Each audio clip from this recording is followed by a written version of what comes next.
إلا ما علمتنا إنك أنت العليم الحكيم. رب اشرح لي صدري ويسر لي أمري واحلل عقدة من لساني يفقهوا قولي. رب زدني علما. الحمد لله رب العالمين، والصلاة والسلام على أشرف الأنبياء والمرسلين وعلى آله الطيبين وأصحابه الطاهرين ومن تبعهم بإحسان إلى يوم الدين. أما بعد، فقد قال الله تعالى في القرآن العظيم والفرقان المجيد: أعوذ بالله من الشيطان الرجيم، بسم الله الرحمن الرحيم. وأطيعوا الله ورسوله ولا تنازعوا فتفشلوا وتذهب ريحكم واصبروا. قال النبي صلى الله عليه وسلم: من أعان ظالما بباطل ليدحض بباطله حقا فقد برئ من ذمة الله عز وجل وذمة رسوله صلى الله عليه وسلم. صدق الله العظيم وصدق رسوله النبي الكريم، ونحن على ذلك من الشاهدين والشاكرين، والحمد لله رب العالمين. எல்லா புகழும் ஏக வல்லவனாம் அல்லாஹ்வுக்கே உரித்தாகுக. ஸலவாத்தும் சலாமும் சங்கைமிக்க எம்பெருமானார் முஹம்மது முஸ்தபா ஸல்லல்லாஹு அலைஹி வஸல்லம் அவர்களின் மீதும், அன்னாரின் கிளையார்கள், தோழர்கள், சுஹதாக்கள், சாலிஹீன்கள், வலிமார்கள், உலக முஸ்லிம்கள் அனைவரின் மீதும், குறிப்பாக இங்கே வருகை தந்திருக்கக்கூடிய நம் அனைவரின் மீதும் எல்லாம் வல்ல அல்லாஹ்வின் பேரருளும் பேருபகாரமும் என்றென்றும் நிரந்தரமாக நிலவட்டுமாக. சங்கைக்கும் பெருமதிப்பிற்கும் உரிய பெரியார்களே, கண்ணியத்திற்குரிய எல்லாம் வல்ல அல்லாஹ்வின் நல்லடியார்களே, அல்லாஹ் சுப்ஹானஹு வ தஆலா இந்த உலகத்தில் நமக்கு தந்திருக்கக்கூடிய எத்தனையோ நியாமத்துகள், அருள் வளங்கள் இருக்கின்றன. அந்த அருள் வளங்களில் வாழக்கூடிய பகுதியில் அமைதியும் சுபிட்சமும் நிறைந்த நிலையில் வாழ்வது என்பது அல்லாஹ்வுடைய பெரிய நியாமத். அந்த வகையில் நம்முடைய இந்திய நாடு என்பது பழங்காலத்தினுடைய வரலாற்று சிறப்பு மிகுந்த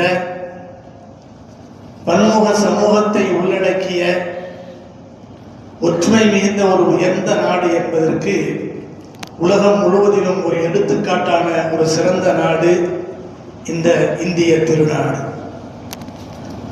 அதிலும் குறிப்பாக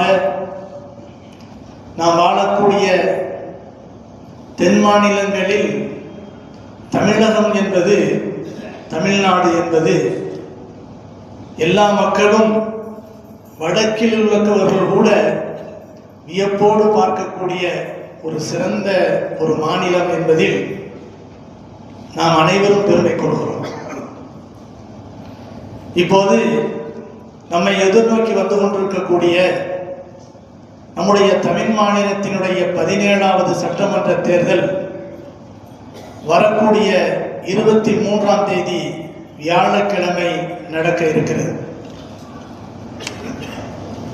நம்மை அடுத்த 5 ஆண்டுகளுக்கு ஆட்சி செய்ய போவது யார் என்பதை தீர்மானிக்கின்ற இந்த தேர்தலில் நம்முடைய வாக்குரிமை என்பது மிக முக்கியமானதாகும்.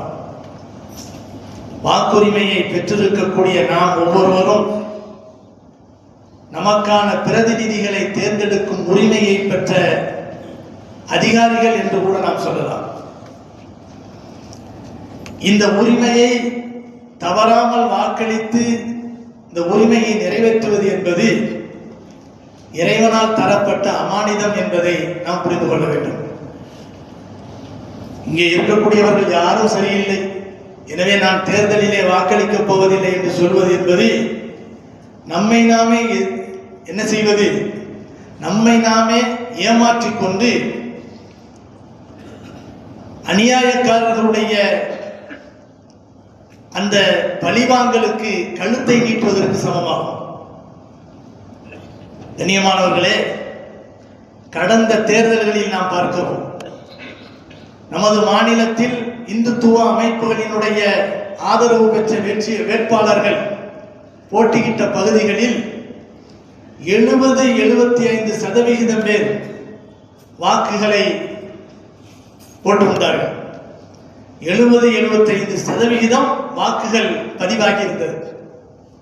ஆனால் சிறுபான்மை மக்கள் நிறைந்திருந்த பகுதிகளாகிய முஸ்லிம் பகுதிகள் போன்ற சில பகுதிகளில் வெறும் 50% மக்கள் மட்டும்தான் ஓட்டு போட்டிருந்தார்கள் என்பது மக்களினுடைய பாராமுகத்தன்மையை நமக்கு நன்றாக வெளிப்படுத்துகிறது.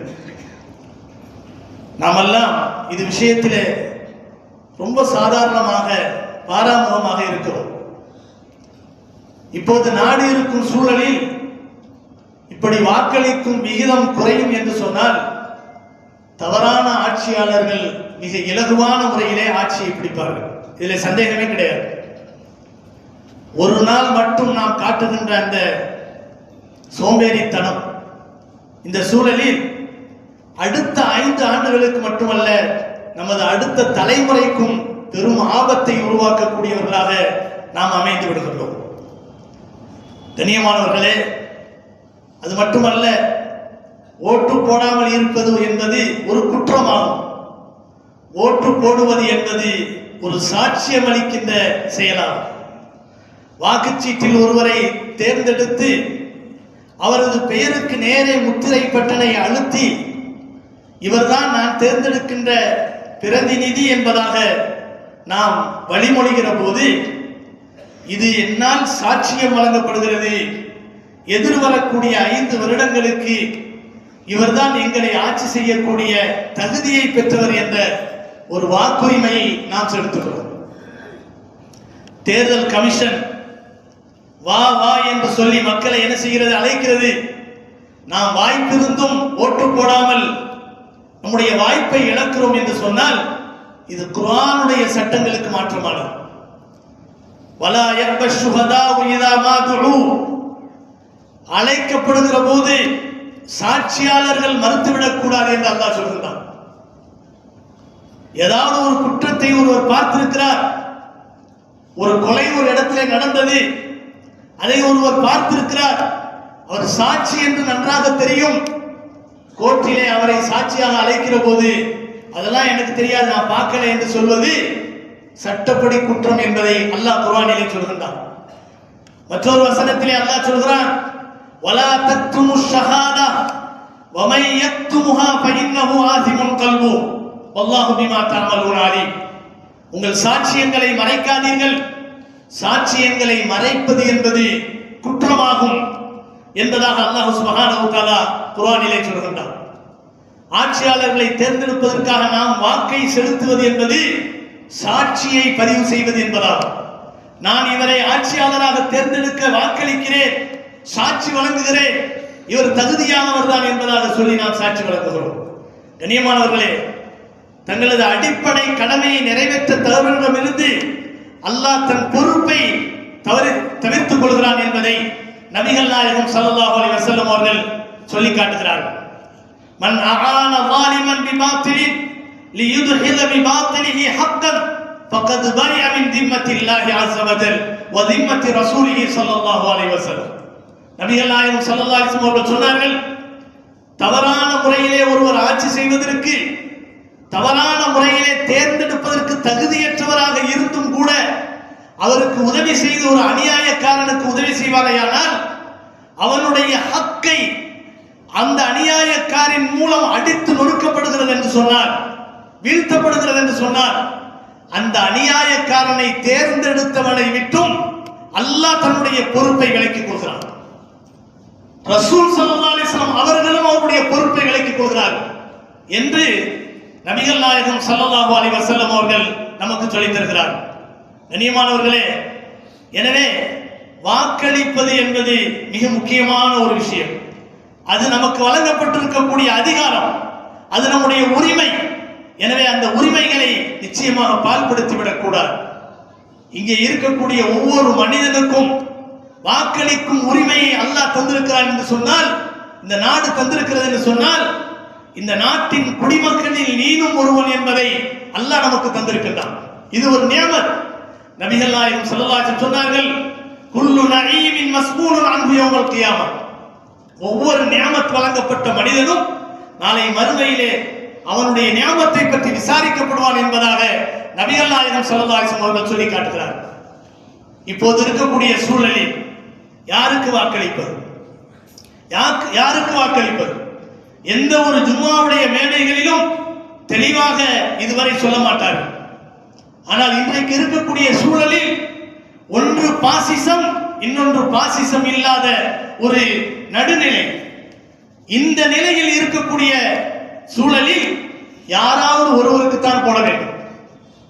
தன்னை பற்றி சரியான முறையிலே அடையாளம் காட்டாமல் இப்படியும் இருக்கலாம், அப்படியும் இருக்கலாம், தேர்தலுக்கு பிறகு எப்படி வேண்டுமானாலும் சாயலாம் என்ற நிலையில் இருக்கக்கூடியவர்களுக்கு வாக்களித்து நாம் நமக்கு சாதகமான ஆட்சியை தேர்ந்தெடுப்பதை விட்டும் நாம் நீங்கிக் கொள்வோமேயானால் பிறகு கை சேதப்படுவது ஆமாகத்தான் இருக்கும். எனவே அருமையான பெருமக்களே, தற்போது இருக்கக்கூடிய சூழலில் தேர்தல் களம் என்பது தெளிவாக இருக்கிறது. தேர்தல் களம் தெளிவாக இருக்கிறது, எல்லா மக்களுக்கும் தெரியும். நமது நாட்டினுடைய ஜனநாயக முறை பெரும் ஆபத்தை நோக்கி போய்கொண்டிருப்பது நமக்கெல்லாம் தெரியும். பெரும் ஆபத்து. மத்தியிலே ஆட்சியிலே இருக்கக்கூடிய நாட்டை ஆட்சி செய்து கொண்டிருக்கக்கூடியவர்கள் சர்வாதிகார போக்கை நோக்கி போய்கொண்டிருப்பதை பார்க்க முடியும். தற்போதைய தேர்தல் கமிஷனின் தலைவராக இருப்பவரை நீக்க வேண்டும் என்று சொல்லி சுமார் 130 எம்பிக்கள் கோரிக்கை வைக்கிறார்கள். ஆனால் நாடாளுமன்றத்தில் இது விவாதிக்கப்பட்டிருக்க வேண்டும். 130 எம்பிக்கள் அதற்கு மறுப்பு தெரிவிக்கும் போது நிச்சயமாக விவாதிக்கப்பட வேண்டிய விஷயம் இது. ஆனால் என்ன செய்யப்படுகிறது? யாருடைய கருத்தையும் மதிக்காமல் இந்த தேர்தல் கமிஷனின், அதாவது அவர்களை தேர்ந்தெடுக்கப்படுகிறது. ஆனால் இந்த தேர்தல் கமிஷனுடைய முறைகேடுகள் என்ன என்பதை பேசப்பட்டிருக்க வாய்ப்பை தவிர்க்கப்படுகிறது. அந்த 130 எம்பிக்கள் மறுப்பு தெரிவித்தார் இல்லையா, அவருடைய கருத்துக்கு மதிப்பு அளித்திருக்கப்படுமையானால் அந்த தேர்தல் கமிஷனுடைய மாறுபாடுகள் என்ன என்பது அங்கே பேசப்பட்டிருக்கும். ஆனால் அதற்கு வாய்ப்பே வழங்கப்படவில்லை. நாடாளுமன்றத்தில் ஆளும் கட்சிக்கு அறுதி பெரும்பான்மை இருக்கிறது என்ற அதை வைத்து இந்த தீர்மானத்தை நாடாளுமன்றத்தில் ஆளும் கட்சியால் தோற்கடித்து விட முடியும் என்றாலும் எதிர்க்கட்சி எம்பிக்களின் இத்தனுடைய பேரில் கோரிக்கைகளை மத்தியில் ஆளும் அந்த ஆட்சி குப்பை தொட்டியில் போட்டிருக்கிறது. எந்த விதமான அவசரமான அவசியமும் இல்லாமல் SIR என்கின்ற ஒரு தீவிர வாக்காளர் சீர்திருத்தத்தை மேற்கொண்டு பல மாநிலங்களிலும் லட்சக்கணக்கான வாக்காளர்களை வாக்குப்பட்டியலில் இருந்து நீக்கிறார்கள். இது நம்முடைய கண்களுக்கு முன்னால் நடைபெற்ற ஒரு தவறான ஒரு விஷயம். ஆனால் கோடிக்கணக்கானோர் இப்படி நீக்கம் செய்யப்பட்டிருக்கக்கூடிய ஒரு சூழ்நிலையை பார்க்கிறோம். கண்ணியமானவர்களே, அதே போல இப்போது புதிதாக தேர்தல் களத்திலே எல்லோரும் கவனம் செலுத்திக் கொண்டிருக்கக்கூடிய இந்த நேரத்தில் புதிதாக பாராளுமன்றத்திலே ஒரு சட்டத்தை கொண்டு வருகிறார்கள். அது என்ன? டிலிமினேஷன் என்று சொல்லப்படக்கூடிய ஒரு சட்டம், டிலிமிட்டேஷன் என்று சொல்லப்படக்கூடிய இந்த சட்டம். இந்த சட்டம் நாடாளுமன்றத்தில் அமுல்படுத்தி இருக்கிறார்கள் என்று சொன்னால் பல மாநிலங்களிலும் தேர்தல் நடைபெற்றுக் கொண்டிருக்கக்கூடிய இந்த அவசர கதியிலே இந்த சட்டத்தை கொண்டு வர வேண்டிய அவசியமே கிடையாது. எல்லா மக்களும் நல்ல ஒரு மனோநிலையில இருக்கும்போது அந்த சட்டத்தை கொண்டு வந்திருக்க வேண்டும். ஆனால் இப்போது அதை கொண்டு வந்து வட மாநிலங்களுக்கு மட்டும் முன்னுரிமைகளை வழங்கி இந்த தென் மாநிலங்களில் இருக்கக்கூடிய எத்தனையோ மக்களினுடைய உரிமைகளை பறிக்கக்கூடிய இந்த சட்டத்தை அவசர கதியிலே கொண்டு வருகிறார். இதன் மூலம் என்ன நடக்கும்? மக்களினுடைய சதவிகிதத்தை வைத்து என்ன செய்கிறார்கள்? எம்பிக்களை தேர்ந்தெடுக்க வேண்டும் என்று சொல்கிறார்கள். மக்களினுடைய சதவிகிதம். ஒரு காலத்திலே இந்த நாடுதான் என்ன செய்தார்கள், குடும்ப கட்டுப்பாடை நடைமுறைப்படுத்த வேண்டும் என்று சொன்னார்கள். அது விஷயத்திலே தமிழ்நாடு மிகவும் கவனமாக செயல்பட்டு மக்களினுடைய தொகைகளை குறைத்து என்ன செய்தார்கள், இந்த தமிழ்நாட்டை சீராக்கினார்கள். ஆனால் அதற்கு வந்திருக்கக்கூடிய பெரிய ஆபத்து என்ன, வட மாநிலங்களிலே கணக்கில்லாமல் குழந்தையை பெற்றதன் காரணத்தினால் அங்கு இருக்கக்கூடிய மக்கள் தொகையினுடைய கணக்கின் அடிப்படையில் எம்பிக்களினுடைய சதவிகிதம் கூடும் என்று சொன்னால் என்ன ஆகும் தெரியுமா, தமிழகம் போன்ற தென்பகுதியில் இருக்கக்கூடிய அந்த மக்களினுடைய சதவிகிதம் குறைவாக இருப்பதன் காரணத்தினால் எம்பிக்கள் குறைவார்கள். எனவே எம்பிக்கள் அதிகமாக கூடிய அந்த வட மாநிலங்களை மட்டும் ஆட்சி பிடித்தால் போதும் என்கின்ற நிலை வந்துவிடும். அங்கு இருக்கக்கூடிய அந்த எம்பிக்களினுடைய வாக்கை மட்டும் வைத்து ஒரு சட்டத்தை முடிவு செய்வார்கள். இந்த நாட்டினுடைய எந்த பெரிய சட்டமாக இருந்தாலும் அதிகப்படியான மக்களினுடைய எம்பிக்களினுடைய அந்த வார்த்தைகளை வைத்து என்ன செய்வார்கள்,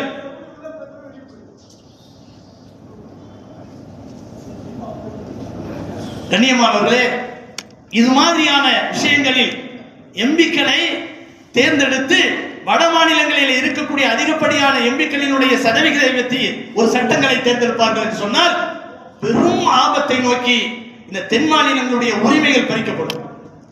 கண்ணியமானவர்களே, இது மாதிரியான விஷயங்களிலே நாம் கவனமாக இருக்க வேண்டும். எனவே நம்முடைய மத்தியில இருக்கக்கூடிய பாசிசத்தினுடைய இந்த சூழல் நம்முடைய தமிழகத்தை தழுவிவிடக் கூடாது என்று சொன்னால் நம்மிடத்திலே ஒற்றுமை வேண்டும். எந்த விதமான விருப்பு வெறுப்புகள் இன்றி இந்த சமூகத்தினுடைய நலனை மட்டுமே அக்கறையாக கொண்டு செயல்படக்கூடியவர்களாக மாற வேண்டும். அல்லாஹ் சுப்ஹானஹு தஆலா இந்த சமுதாயத்திற்கு நமக்கு தந்திருக்கக்கூடிய பெரும் ஒற்றுமை மிகுந்த சமுதாயமாக இந்த சமுதாயத்தை அல்லாஹ் ஆக்கியிருக்கின்றான். அல்லாஹ் குர்ஆனிலே சொல்கின்றான், இன்னமல் முஃமினூன இஹ்வத்துன் ஃபஸ்லிஹு பைன அக்வைக்கும். நிச்சயமாக மூமின்கள் அனைவரும் சகோதரர்களாக இருக்கிறார்கள், அவர்களுக்கு மத்தியிலே நீங்கள் சமாதானம் செய்து வையுங்கள் என்பதாக அல்லாஹ் சுப்ஹானஹு தஆலா குர்ஆனின் மூலமாக சொல்லி காட்டுகின்றான். எனவே இங்கு இருக்கக்கூடிய சிறுபான்மை என்பதாக சொல்லப்படக்கூடிய மக்களாகிய நாம் அனைவரும் ஒன்று திரண்டு நம்முடைய இஸ்லாமிய மார்க்கத்தை சரியான முறையிலே பின்பற்றுவதற்கும் நம்முடைய ஈமானை சரியான முறையிலே பாதுகாத்துக் கொள்வதற்கும் இஸ்லாமிய மார்க்கத்தினுடைய உரிமைகளோடு இந்த நாட்டிலே வாழ வேண்டும் என்று சொன்னால் இங்கே தேர்ந்தெடுக்கப்படக்கூடிய மாநிலத்தினுடைய முதலமைச்சர், மாநிலத்தினுடைய அந்த அதிகாரிகள், இவர்கள் எல்லாம் எல்லா மக்களுக்கும் உள்ள அதிகாரிகளாக மாற வேண்டும். பாசிசத்துக்கு சொந்தக்காரர்களாக, இந்துத்துவத்திற்கு சொந்தக்காரர்களாக இருப்பார்களேயானால் நிச்சயமாக இஸ்லாமிய மார்க்கமும் இஸ்லாமிய மக்களும் பெரும் ஆபத்தை நோக்கி போகக்கூடிய ஒரு சூழ்நிலை ஏற்பட்டுவிடும். எனவே கண்ணியமானவர்களே, இது மாதிரியான சூழல்களில் நாம் இப்போது இருக்கக்கூடிய நிலையில் நம்மிடத்திலே இருக்க வேண்டியது மிக முக்கியமானது ஒற்றுமையாகும். நம்மிடத்திலே இருக்க வேண்டிய முக்கியமான விஷயம் ஒற்றுமையாகும்.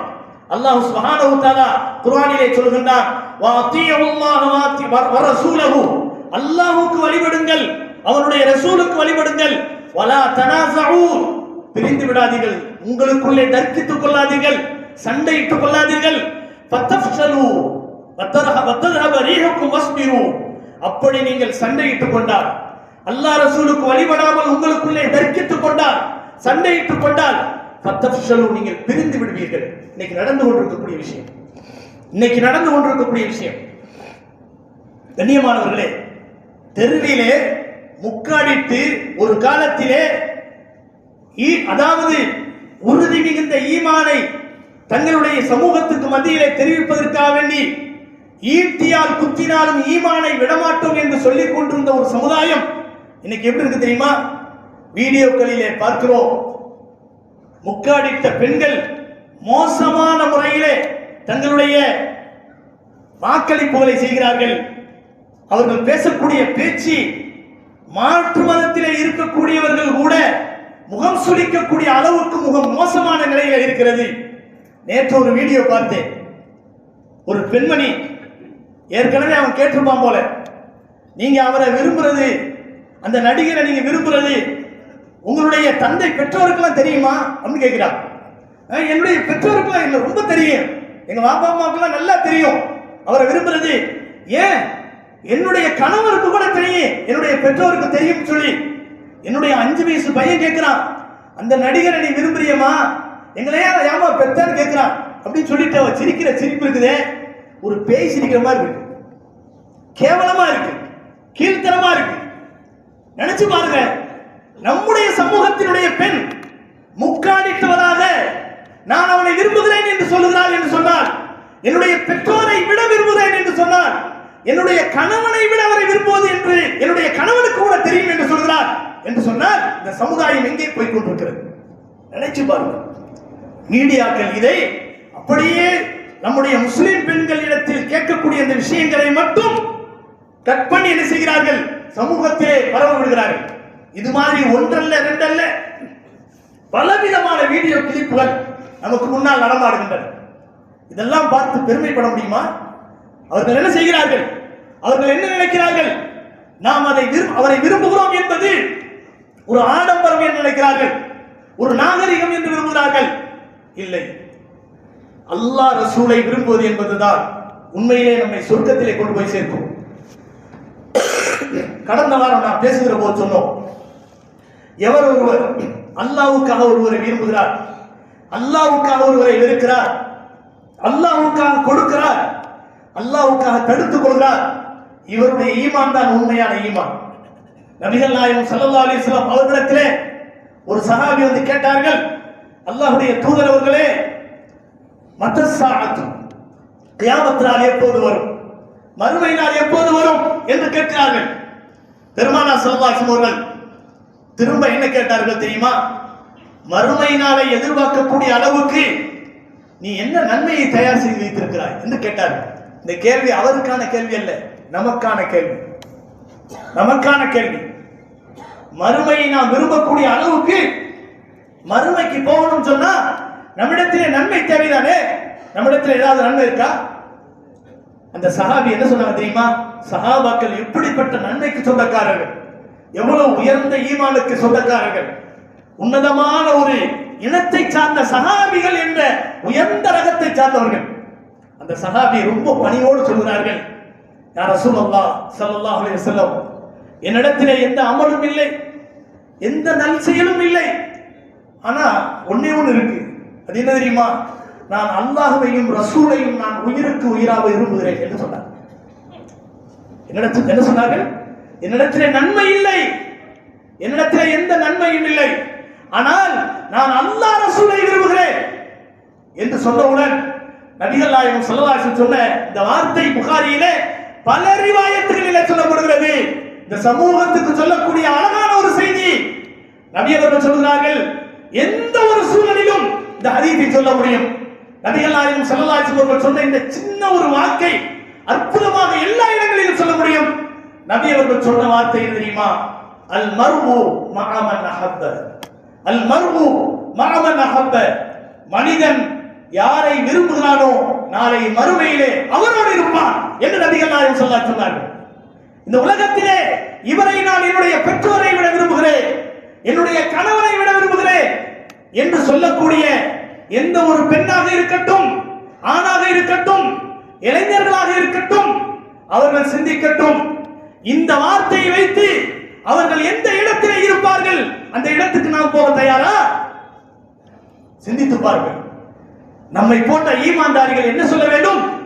யார் எப்படிப்பட்ட ஒரு ரகத்திலே இருந்தாலும், எந்த நிலையில் இருந்தாலும், எவ்வளவு திறமைசாலியாக இருந்தாலும், அழகுக்கும் அந்தஸ்துக்கும் ஆடம்பரத்துக்கும் சொந்தக்காரனாக இருந்தாலும், நான் அல்லாஹ்வையும் ரசூலையும் நான் விரும்புவேன் என்று சொல்வதுதானே ஈமானினுடைய உறுதிப்பாடு. அப்படி சொன்னால் நபி அவர்களுடைய இந்த வாக்குறுதி நம்மையும் சேரும். அல்லாஹ் குர்ஆனிலே என்ன சொல்றான் தெரியுமா? உண்மையான மூமின்கள் யார்? இந்த உலகத்திலே யாரையும் இவர் மூமின் இல்லை என்று தீர்ப்பு வழங்குவதற்கு யாருக்கும் அதிகாரம் கிடையாது. இவன் நரகத்துக்கு செல்வான் என்று சொல்வதற்குரிய அதிகாரம் யாருக்கும் கிடையாது. அந்த அடையாளங்கள் இருக்கா இல்லையா? அந்த அடையாளங்கள் இன்னைக்கு இருக்கா இல்லையா? அல்லாஹ் என்ன சொல்றான் தெரியுமா? நான் மூமின் என்று பெருமைப்படக்கூடிய ஒவ்வொரு மனிதர்களையும் பார்த்து அல்லாஹ் சொல்றான், அன்னபியு அவுலா பில் முஃமினீன் மின் அன்ஃபுஸிஹிம். நபி இருக்கிறார்களே, மூமின்களுடைய உயிரை விட நேசத்திற்குரியவர்கள். மூமின்களிடத்திலே அவர்களுடைய உயிரை விட நேசத்திற்குரியவர்கள். ஆனால் இன்றைக்கு நம்முடைய இளைஞர்களும் பெண்களும் யாரை உயிரை விட நேசிக்கிறார்கள்? உண்மையிலேயே எல்லா பெண்களையும் சொல்லவில்லை, எல்லா இளைஞர்களையும் சொல்லவில்லை. அல்லாஹ்வுக்காக தன்னுடைய உயிரையை அர்ப்பணிக்க நினைக்கின்ற தாய் குலங்கள் ஏகப்பட்டவர்கள் இருக்கிறார்கள். ஆனால் சில சீரழிந்த சில்லறைகள் தெருக்களிலே கூப்பாடு போடுகின்ற இந்த விஷயம் சமூகத்துக்கு நாற்றத்தை உண்டாக்கக்கூடிய அநாகரிகம் என்பது நாம் எல்லாம் அறிந்த விஷயம் தானே. எந்த ஒரு பெரியவர்களாவது இதை பற்றி யோசிக்கிறோமா? கண்ணியமானவர்களே, இந்த இடத்திலே அவர் ஒருவர் மக்கள் விரும்புகிறார்கள். எதை வைத்து விரும்புகிறார்கள்? நல்லா நடிக்கிறார். நடிப்புங்கிறது இஸ்லாத்தில் இருக்கா? நடிப்புங்கிறது இஸ்லாத்தில் இருக்கா? நல்லா நடிக்கிறார். ஆனால் திடீரான ஒரு ஜனநாயகம் தொட்டு வந்த வெளியாகிட்டாங்க. நம்ம ஒவ்வொருத்தரும் யோசிக்கணும். இஸ்லாமிய மக்கள் அவரை பெரிதாக நினைக்கிறார்கள். இஸ்லாமிய மக்களை பற்றி அவர் என்ன நினைக்கிறார்? மதுரையினுடைய மக்களை பற்றி தெரியும். எவ்வளவு ஒற்றுமையாக வாழக்கூடியவர்கள் என்று தெரியும். அங்கே இருக்கக்கூடிய மக்கள், அந்த கோவிலை சுற்றி இருக்கக்கூடிய வியாபாரிகள் என்ற ரீதியில் பெரும் பெரும் செல்வந்தர்கள் கூட அந்த கோவிலை சுற்றியே வியாபாரங்களை செய்து கொண்டிருக்கக்கூடிய இந்துக்களும் முஸ்லிம்களும் சகோதரத்துவத்தோடு ஒற்றுமையோடு வாழக்கூடிய அற்புதமான பூமி மதுரை பூமி. ஆனால் அந்த மதுரையினுடைய மாட்டு தாவணியிலும் கோரிப்பாளையத்திலும் அங்கிருக்கக்கூடிய கோவில்களிலும் பாலங்களிலும் குண்டு வைக்கக்கூடியவன் முஸ்லிம். அது எப்படிப்பட்ட முஸ்லிமாக காட்டுகிறார்கள் தெரியுமா? தொப்பி போட்டு தேய்த்து தேய்த்து சஜிதா செய்து அந்த நெற்றியெல்லாம் காய்ந்து போன நிலையில் அவர் சொல்லுகிறார், குண்டு வையுங்கள். மக்கள் பல பேர் கொல்லப்படுவார்களே, சாகட்டும். எந்த ஒரு முஸ்லிமா சொல்லுவானா? இங்கே இருக்கக்கூடிய முஸ்லிம்களாகிய நாம் ஒவ்வொருவரும் பேர் கேட்போம். யாராவது இந்த வார்த்தையை சொல்லுவோமா? உயிருக்காக போராடக்கூடிய வெள்ள பிரளயங்கள் போன்ற சுனாமி போன்ற இடங்களிலே முன்னுக்கு நின்று தன் உயிரை பணயம் வைத்து எல்லா மக்களுக்காக வேண்டியும் உறுதுணையாக நிற்கக்கூடியவர்கள் யார்? முஸ்லிம்கள். வெள்ளம் ஏற்பட்டிருக்கக்கூடிய நேரத்தில் யூனுஸ் என்ற ஒரு வாலிபர் ஒரு குழந்தை கர்ப்பிணி பெண்ணை காப்பாற்றினார். அந்த கர்ப்பிணி பெண்ணை தன்னுடைய தோளிலே சுமந்து வெள்ளத்திலிருந்து காப்பாற்றி அந்த குழந்தையை சரியாக சிறப்பான முறையில் பெற்றெடுக்க உதவி செய்தார். பிறந்தது பொம்பளை பிள்ளை. ஆனால் அந்த பையன், அந்த வாலிபருடைய அந்த பேர் என்னன்னு கேட்டு அந்த குழந்தைக்கு அந்த அம்மா என்ன பேர் வச்சாங்க தெரியுமா? என் உயிரையும் என் பிள்ளையுடைய உயிரையும் காப்பாற்றியது யூனுஸ். எனவே என்னுடைய மகளுக்கு யூனுஸ் பேர் வைக்கிறீங்களா? இந்து. இன்றைக்கு ஏற்பட்ட கொரோனாவுடைய சமயத்தில் இந்துக்களினுடைய அந்த சவங்களை கூட அவருடைய தாயோ தந்தையோ பிள்ளையோ யார் எந்த உறவினரும் நெருங்காத நிலையிலும் கூட முஸ்லிம்கள் முன்னுக்கு வந்து என் உயிரையும் அர்ப்பணம் செய்கிறேன் என்று சொல்லி அடக்கம் செய்கிற வரை கடைசி வரை நின்றார்களே. இப்படிப்பட்ட சமுதாயமா? கொல்லட்டும், அனைவரும் சாகட்டும் சொல்வார்களா? இப்படிப்பட்ட உருவகத்தை உருவாக்கக்கூடியவர்கள் மீது இஸ்லாமியர்களுடைய நேசம். இந்த சமுதாயம் எங்கே போய் கொண்டிருக்கிறது? யாரின் மீது தனிப்பட்ட விரோதத்தில் பேசவில்லை. அருமையான பெருமக்களே, நேசத்திற்கு ஒரு இலக்கணம் தேவையில்லையா? நேசத்திற்கு ஒரு நியாயம் தேவையில்லையா? எதற்காக நேசம் வைக்கிறோம்? நம்ம சமுதாயத்துக்காக வேண்டி ஏதாவது ஒரு நன்மை செய்தாரா? நடிப்பு என்ற ஒன்றை மட்டும் கொண்டு நாம் ஒரு அன்புக்கு தேர்ந்தெடுக்கோமேயானால் அது எவ்வளவு கீழ்த்தரமான விஷயம். நடிப்புங்கிறதே இஸ்லாத்தில் கிடையாது. நிஜத்துக்கு தான் இஸ்லாத்துல மதிப்பு, நிழலுக்கு இஸ்லாத்துல மதிப்பு கிடையாது.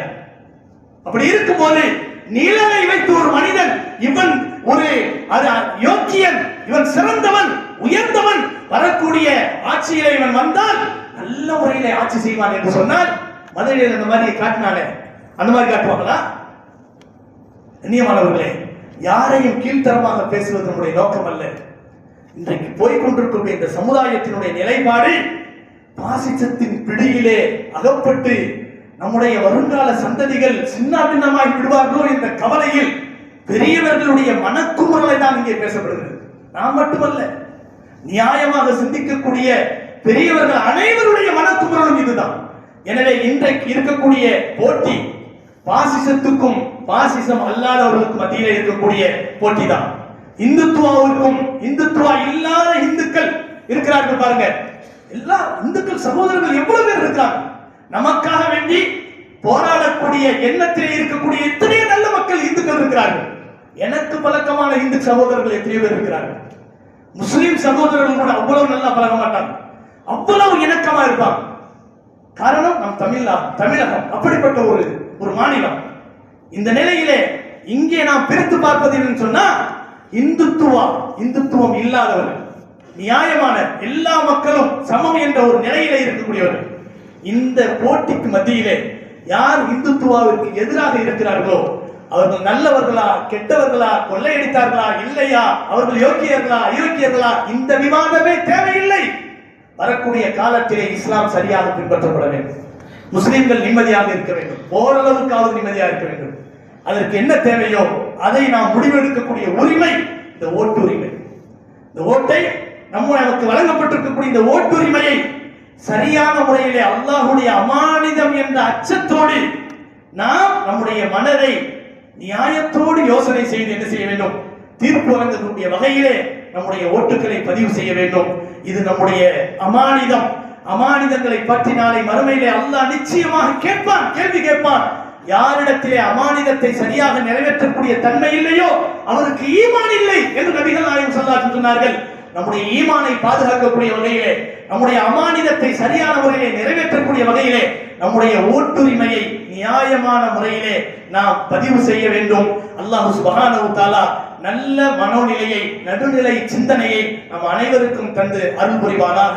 வரக்கூடிய காலங்களிலே நம்முடைய வாழ்க்கையிலே எந்த விதமான ஆபத்தும் இல்லாமல் எல்லா மக்களும் சுபிட்சமாக ஒற்றுமையோடு வாழக்கூடிய பாக்கியத்தை அல்லாஹ் தந்தல் புரிவானாக.